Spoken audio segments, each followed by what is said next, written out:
Hi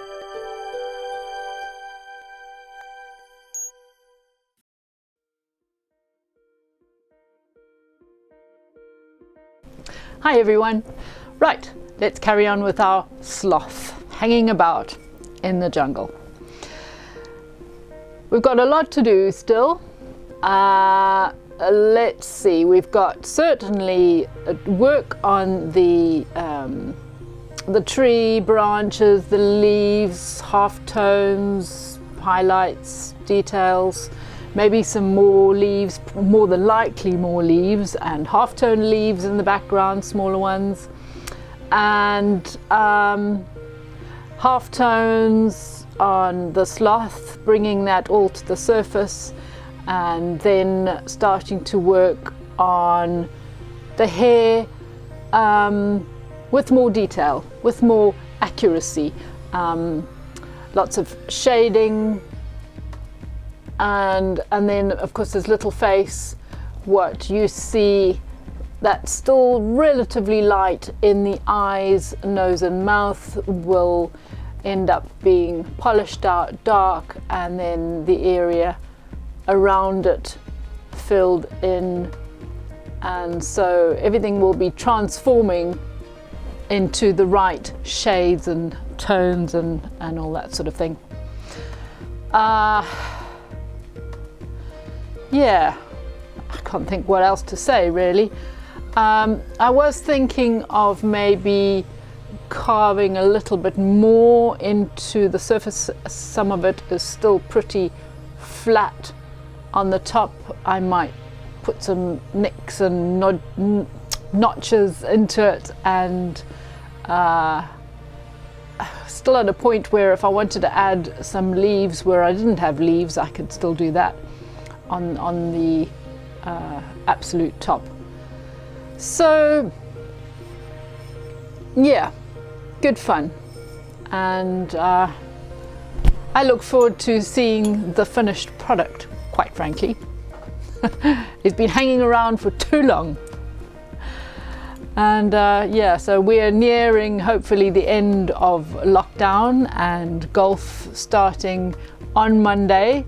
So next week I have got at the moment 3 games of golf lined up, and I think my body is going to absolutely freak out when it sees how much walking it suddenly got to do, much more than it has done for several months.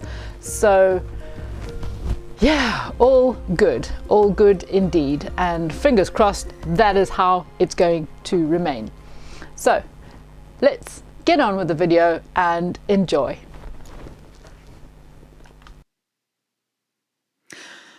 Right, as usual, I have got a little white Arkansas in the drill. And going over the tree branches, picking up very lightly the upper surfaces. So where we've gone quite deep with the diamonds, there are lots of little bits sticking up, and by going over those with the white Arkansas, it's actually darkening them, because this is the effect that we want, the light and the dark. And with glass engraving, as you know, the deeper you go, the more protruding it seems to be. So we want the lighter, the surface areas to disappear into the background visually, and that's what the white Arkansas will do. Apart from what I'm doing now, I'm just adding a couple of little twigs at the end of the branch, and of course I can do that as I go along. Anything that I do with the white Arkansas, of course, it's, as a pre-polisher, it is easily polished with the rubber later on to become even darker. So where the leaves are overlapping the branch, of course, this will slightly darken like a shadow. So that's how I started this little area. And then again, just picking up little bits here and there and adding some details randomly. You do think about it, but you don't take too long thinking about it.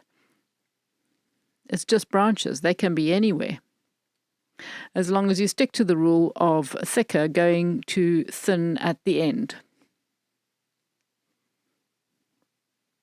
Just running along, as I say, very lightly. You don't need to be pressing hard at all. It just very easily picks up the protruding surfaces. I've got this speeded up to 150% of normal speed.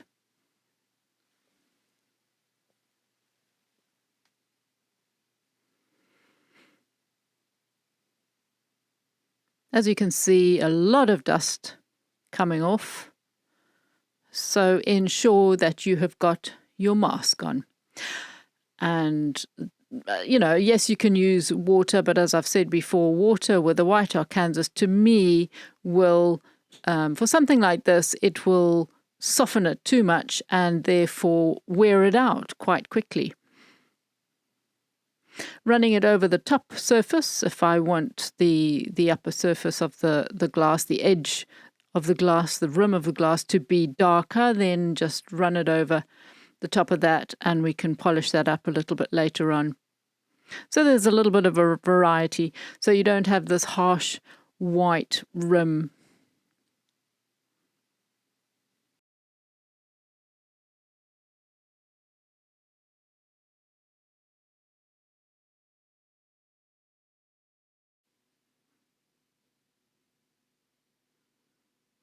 So now I have the soft grey rubber.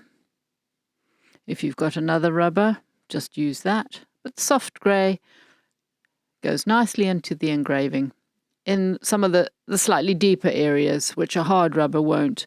And that's what I like about it. It has a sort of a blending quality. This is also quite a soft grey rubber, but obviously a different shape entirely. And running it along the middle of the leaves, I can flick it out from the middle and then flick it in from the opposite edge. That has a nice natural effect and is very quick and easy. I don't like to fuss too much because the leaves are leaves. They're in mottled shade. They have different, all sorts of different shades on them due to who knows what. They don't all look like babies' bottoms with perfect shading. So be free and easy.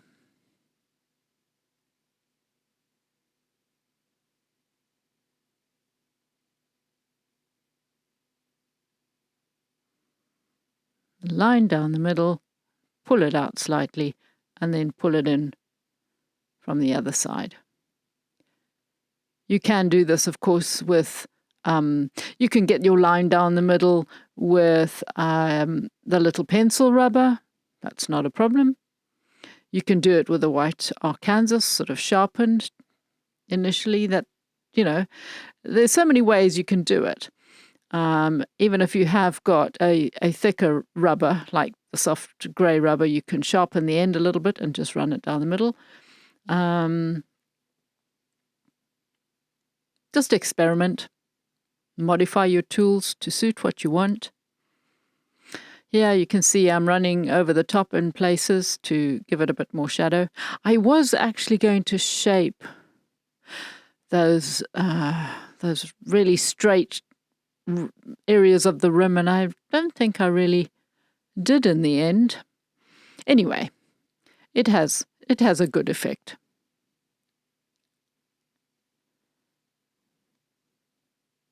This is a nice rubber, I must admit. A lot of what you see coming off is actually rubber, so you can tell it wears down quite quickly. Now, giving this little chap his couple of fingers going over the top, I am using a very tiny diamond, and as you can see, I'm carving in between the long claws. Not all the way down, and then I am carving the claws themselves, but not deep. Because we're right by the end, the rim, I want to keep it shallow, but they need to be there. They need to look like they're nice, big, strong claws. But again, just giving it a little bit of 3D carving the shape of it out.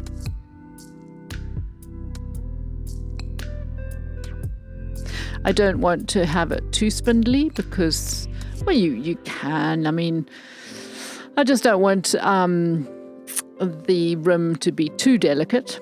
So a couple of little nicks in it really show up the shape of the claws coming over the top.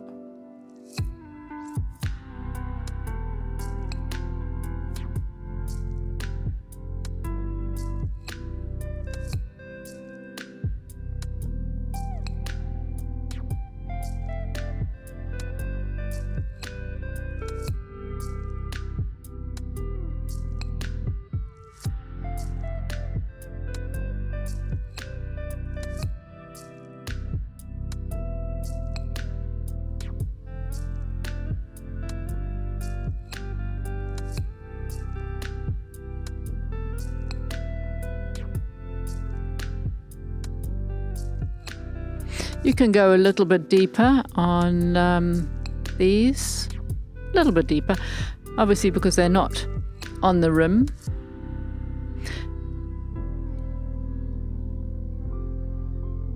And I have picked up a little bit of water with my finger, so that's a bit wet there.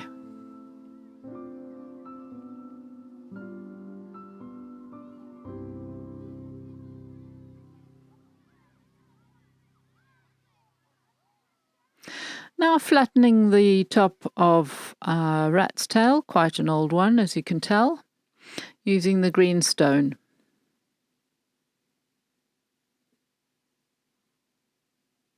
You can feel with your fingers. I'm always feeling the tips of the burrs with my finger because you can tell straight away how sharp it is. So we're ready to go, working dry.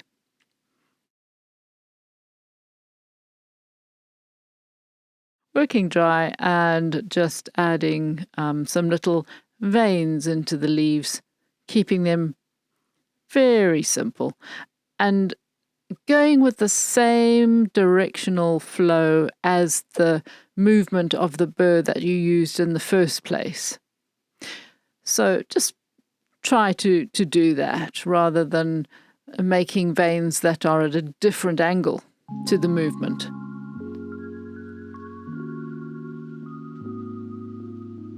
These are fantasy leaves, so they are no particular shape. They are just my easy peasy leaves.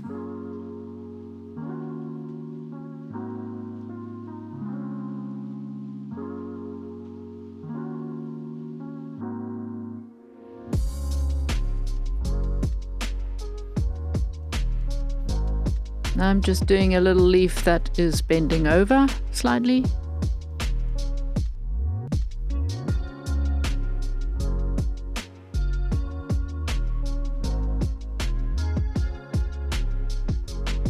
You'll see it a bit clearer when I do some shading on it.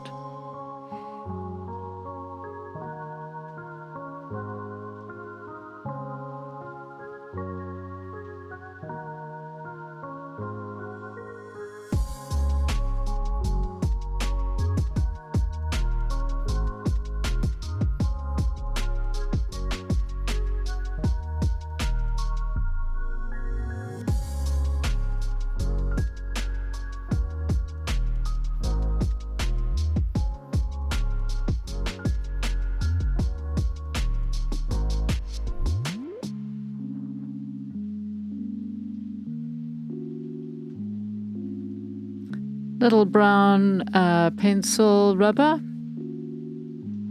I'm finding it quite difficult to get these at the moment, so I have got some green ones. So if you do order and I send the green ones, they are the next sort of grade along. They seem perfectly all right.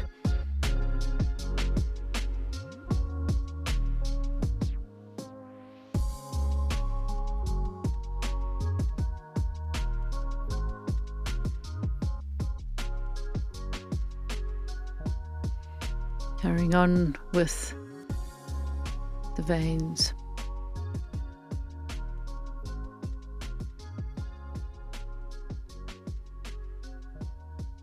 You could certainly, if you're going to do something like a sloth, it probably would be a good idea to look up what kind of tree they live in, what kind of leaves they are. What the shape of the leaves are, so that it's a little bit more realistic.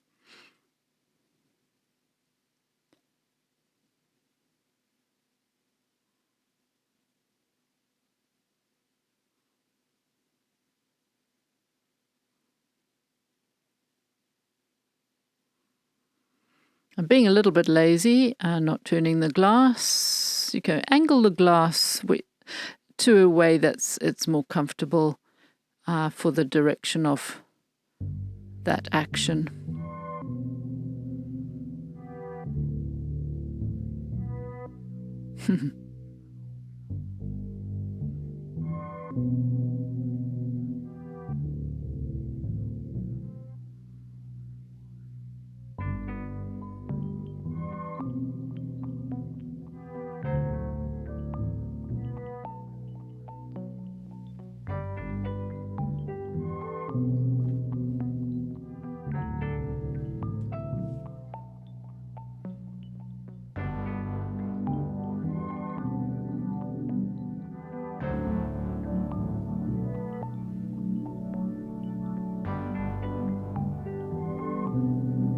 Here's another bendy leaf.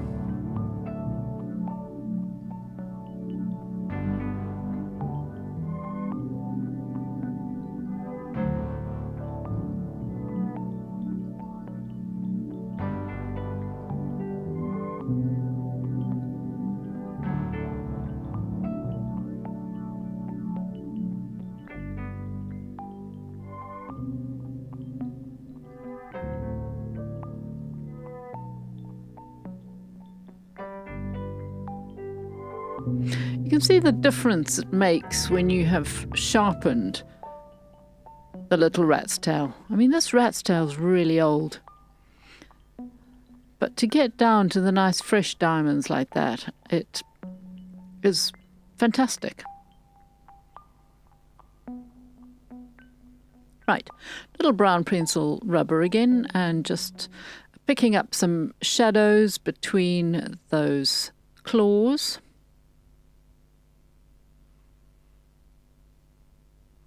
And on the branch underneath them.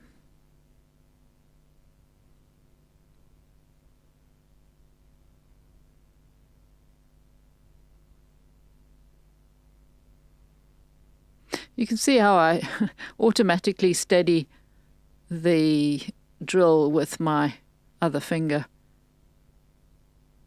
I don't even know I'm doing it until I see it on the video. It's quite funny. Sometimes I do know I'm doing it because I accidentally touch the spinning burr and suddenly there's a burning sensation on my finger. so don't do that.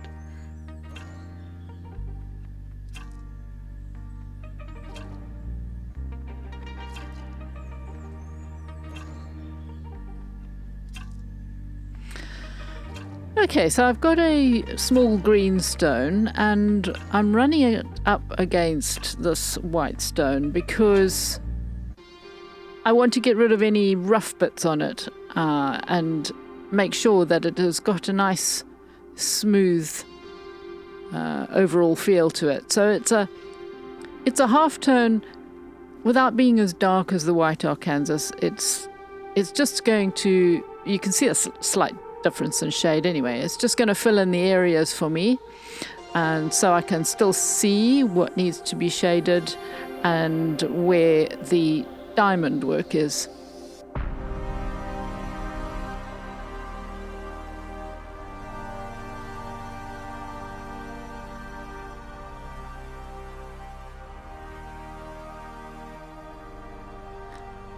I've decided that it was not dark enough, and so I'm going to try this one. This is a really old pink stone.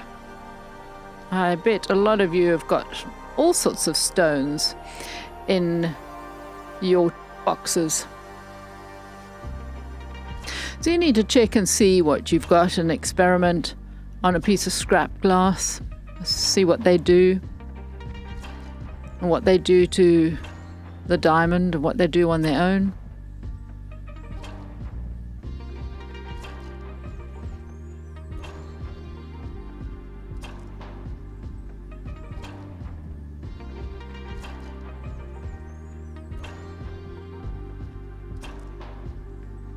It's silly really, I hardly ever use this pink one.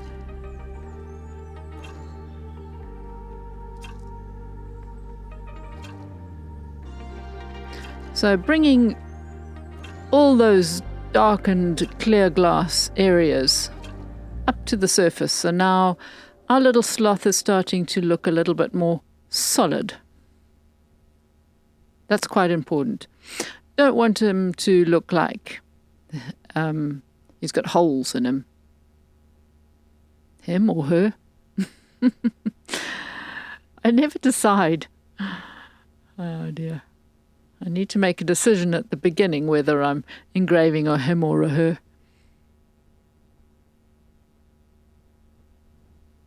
So again, we are still just preparing the canvas. And this is going to be the background movement and texture.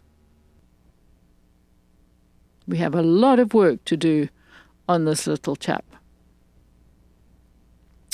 Little brown rubber and starting to darken those white Arkansas areas that we did right in the beginning.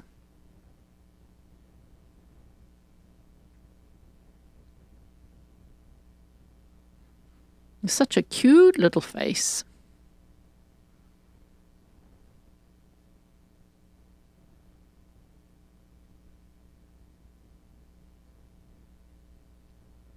Now I've got a white Arkansas which is relatively flat on the top.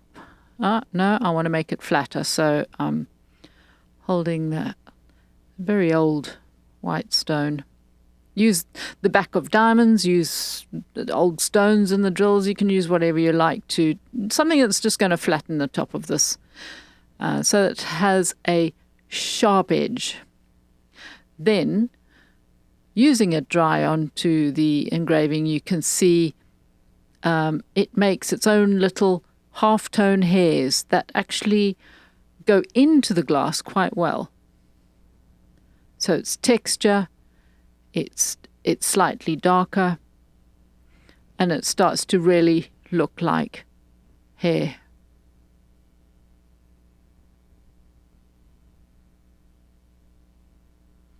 And even over the diamond work, when we use that on the rest of the body, even over the diamond work, it just chews it up. It just goes over that diamond work.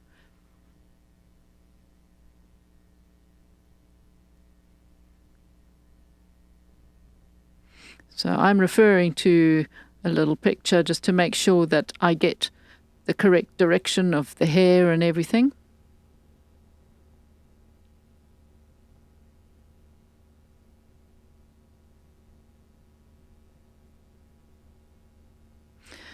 Now, with the little round white Arkansas, making sure I've got the right shape. So I've just done a little eyeball in the middle and a sort of a... He's got a darkness around the edge. And the little mouth.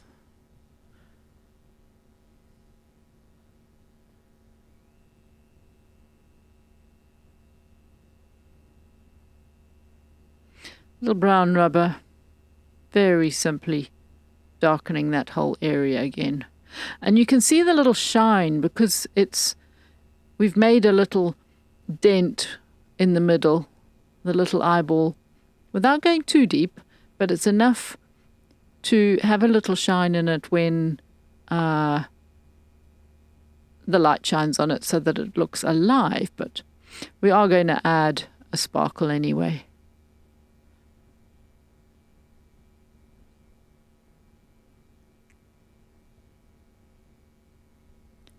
Now the face is quite dark, but that doesn't matter because where I'm putting it dark on the edges, the background, in other words, the rest of the body, is light. So it has a nice contrast.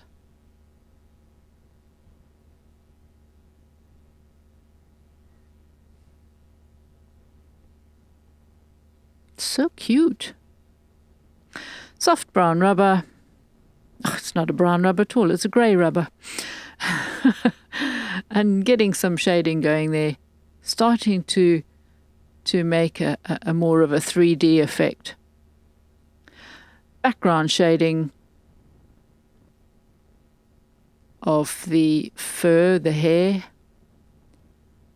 with that arm dragging along underneath the body. And here I have a hard rubber disc, and that is going to very easily pick up some ridges.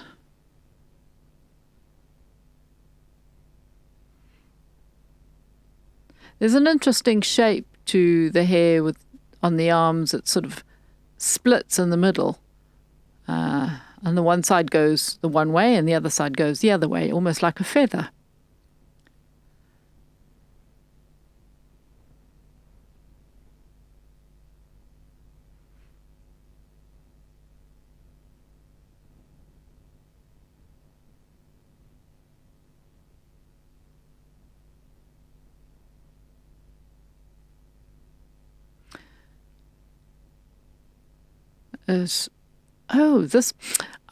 Okay, this is something that particular black rubber sometimes does. It is dark, but sometimes it leaves a sort of a hue. So this rubber that I'm using now is a very, very smooth rubber, and it just takes away that hue that the hard rubber has left behind.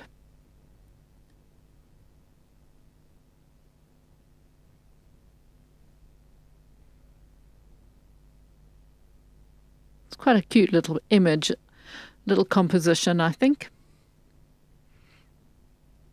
I like the way the body sort of blends with the shape of the bottom of the glass.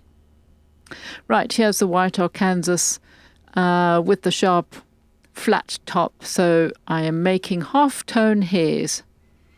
And as I've said before, these white Arkansas quite often behave differently depending on whether you're pulling or pushing. So have a little play. You will see that I'm actually engraving both directions. I'm flicking one way and flicking the other just because that helps with the flow of the hair, making it look more natural.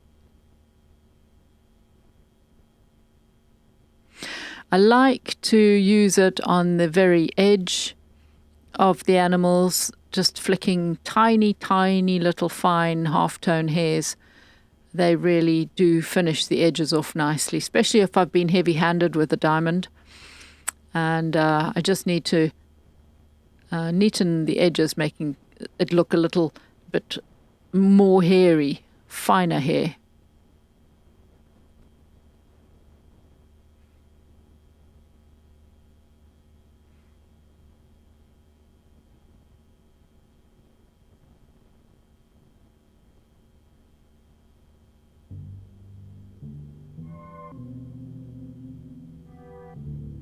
You do need to do this over the entire body, sort of randomly,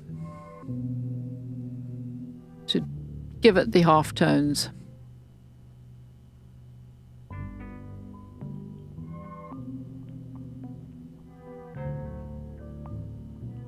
Because after this, which I think will be in the next video, then we tackle all the hair with diamonds, lots of highlights, and I have some very interesting leaves.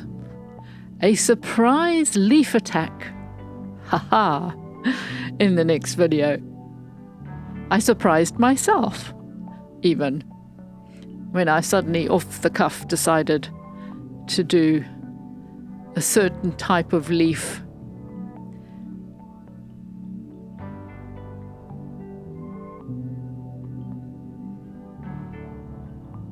And it was funny because I made the decision just like that, and I thought, oh my gosh, is it going to work? But I just flew straight into it because decision was made in my head, and that was that. Just go like a bull in a china shop. And it worked out fine.